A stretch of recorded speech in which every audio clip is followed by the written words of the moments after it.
quarter, Coach, game's Yeah. on the line. You guys shot 33%. What wasn't going right in the fourth quarter?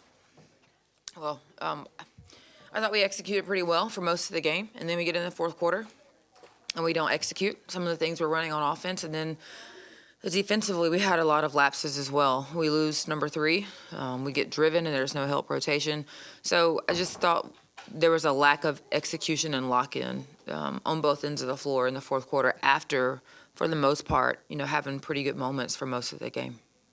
And what about, you haven't had a lot of experience in close games. You talk about a young team. Look like seconds rush going off the clock, possibly. I think you maybe wouldn't want how much of this, even though you don't like the outcome, is going to be a learning experience. Well, that's what we told them before the game started. Rice is really good, right? And whatever happens after this game, we're going to learn a lot from it. We're going to learn a lot about ourselves, what worked, what we've got to continue to do, what we've got to stop doing, what we've got to start doing. And so this was good for us. There's going to be a lot of things that we can take from this from a film standpoint and grow and learn. There were some things we talked about in practice the last 2 days. If this situation happens, we want to be in this look.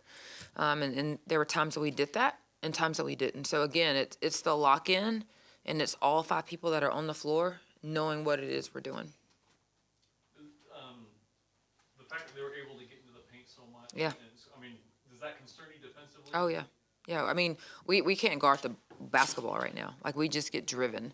And so then it forces help rotations, and they've got great shooters on the perimeter. So we rotate, then there's another rotation, then there's another rotation.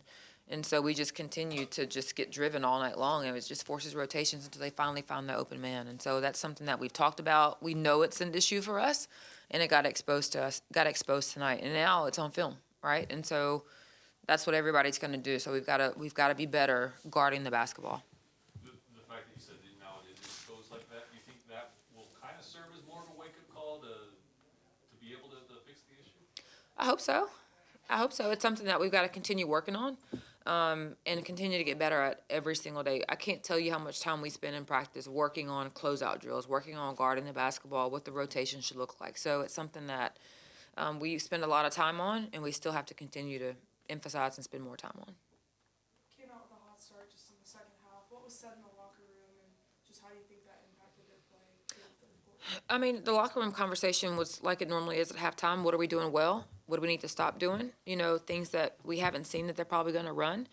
I thought we came out and gave ourselves a good cushion, right? And then we foul a three-point shooter. We get an intentional foul. It swings the game. We can't do things like that. That's part of lack of experience, but also some of that we know better. Like you can't foul a jump shooter. That was something that we did. We gave up 22 points at Duke fouling a jump shooter. And so that was something, a point of emphasis moving forward not to do. So, again, it's having that carryover because that is a huge, momentum change for when that happened. It seems, especially as the game on, getting the ball into the paint and scoring the paint became a priority. Was that kind of the agenda coming in, or is that a byproduct of the lack of three-point production? And we knew we had a size advantage, right? In most of the games we played so far, we have had a size advantage. So the plan was to always go inside. And then when that collapses, we've got capable three-point shooters. But we've got to have a good balance there. We can't rely on three-point shots, and we can't just rely on the paint. But going inside was always something that we thought we were going to be able to do. And again, I want to make sure that I give Rice credit. Lindsay's done a great job there in just year 2. And they've got 5 players that average double figures, and they play really, really hard. So we knew we were going to have our hands full today. And again, I was excited to play the game because it's how we're going to get better. We're going to get better playing in games like this. Seemed there for a while, Barker, they couldn't do anything with her, but you couldn't get anybody ready to compliment her consistently, whether it be taking it inside or driving. Yeah. It just seemed like you could have a really good chance to possibly pad your lead if you get someone to compliment her. Is that what you sensed? Well, I thought Jada had good moments, but then she gets in foul trouble, so she was in and out. I thought Tanea had some moments, but then she's in foul trouble too. We've got to get Sahara and Sydney being more consistent in terms of going. I thought Sahara had a great floor game. It doesn't show up in her point production, but she did some really good things defensively. She rebounded the ball well and gave us some good effort. But, we need some people to come help her along, and one of those people is Aaliyah Patty. With the 2 of them on the floor together and their skill set, we should really be stretching the defense a ton.